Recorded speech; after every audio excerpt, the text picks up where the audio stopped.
जय हिंद दोस्तों, कैसे हैं आप लोग। इसकी पहले वाली वीडियो में हमने पढ़ा था अनुप्रास अलंकार और आज की वीडियो में हम लोग पढ़ेंगे यमक अलंकार। और जो आपके एक माइंड में कंफ्यूजन रहता है कि ये परिभाषा, ये उदाहरण, ये यमक अलंकार का है कि श्लेष अलंकार का है, इस वीडियो को देखने के बाद ये आपका कंफ्यूजन पूरी तरह से खत्म हो जाएगा और आपको अच्छी तरह से इसकी परिभाषा और उदाहरण दोनों आपको याद हो जाएंगे।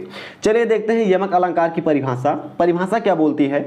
यमक का अर्थ है युग्म अर्थात जोड़ा। जब किसी पद में कोई शब्द एक से अधिक बार आए और दोनों का अर्थ भिन्न भिन्न हो तो वहां पर यमक अलंकार होता है। ठीक है, क्या बोला जा रहा है कि यमक का अर्थ होता है जोड़ा। यहीं से आप पकड़िएगा। अगर आपको ये परिभाषा याद हो गई तो सब कुछ आपका क्लियर हो जाएगा। अलंकार में यमक है तो यमक का अर्थ होता है युग्म अर्थात जोड़ा। तो अगर युग्म होता है यमक अलंकार में तो यमक अलंकार में जोड़ा होता है। तो यहां पर भी तो कनक का जोड़ा ही लिखा हुआ है। कनक कनक कनक एक जोड़े में लिखा हुआ है तो यहां पर जोड़ा है, यानी कि ये एग्जाम्पल यमक अलंकार का है। और अगर आपने इस एग्जाम्पल को याद कर लिया तो आपको ये आसानी से इसकी परिभाषा याद हो जाएगी। परिभाषा पढ़ेंगे फिर उदाहरण का अर्थ भी हम देखेंगे।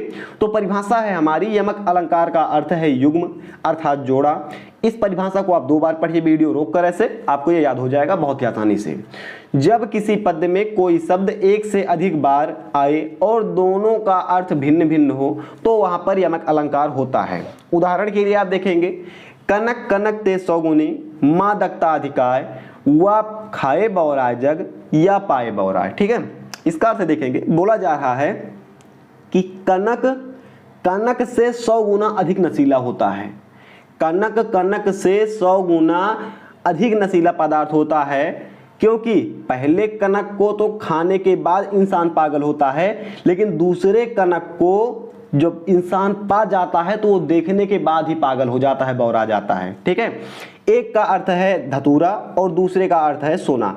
सोना धतूरा से 100 गुना ज्यादा नशीला पदार्थ होता है, क्योंकि धतूरा को इंसान खाने से पागल होता है, जबकि सोना में जो गोल्ड है, गोल्ड में इतना नशीलापन होता है, इतना नशीलापन होता है कि कोई 1 किलो गोल्ड 1 किलो सोना पा जाए तो देखने मात्र से ही पागल हो जाएगा।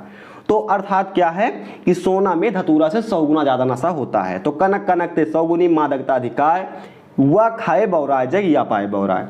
पूरा नंबर चाहिए पेपर में तो स्पष्टीकरण लिखना पड़ेगा। ऐसा लिखना है कि प्रस्तुत पंक्तियों में एक ही शब्द कनक का 2 बार प्रयोग किया गया है, जिसका अर्थ अलग अलग सोना और धतूरा है। ठीक है, क्रमशः अगर आप हटा देंगे तो सोना और धतूरा लिख देंगे, क्योंकि पहले का अर्थ है धतूरा, धतूरा खाने से पागल होता है और सोना पाने से पागल हो जाता है, जिसका अर्थ सोना और धतूरा या क्रमशः धतूरा और सोना है। अतः यहाँ पर यमक अलंकार है। ऐसा अगर आप लिख देंगे, आप परिभाषा डालेंगे, यहाँ पर हेडिंग में परिभाषा लिखेंगे, उदाहरण लिखेंगे, स्पष्टीकरण लिखेंगे, पूरा नंबर आपको मिल जाएगा। फिलहाल इस वीडियो में इतना ही था। मिलेंगे ऐसे किसी नेक्स्ट वीडियो में। जय हिंद।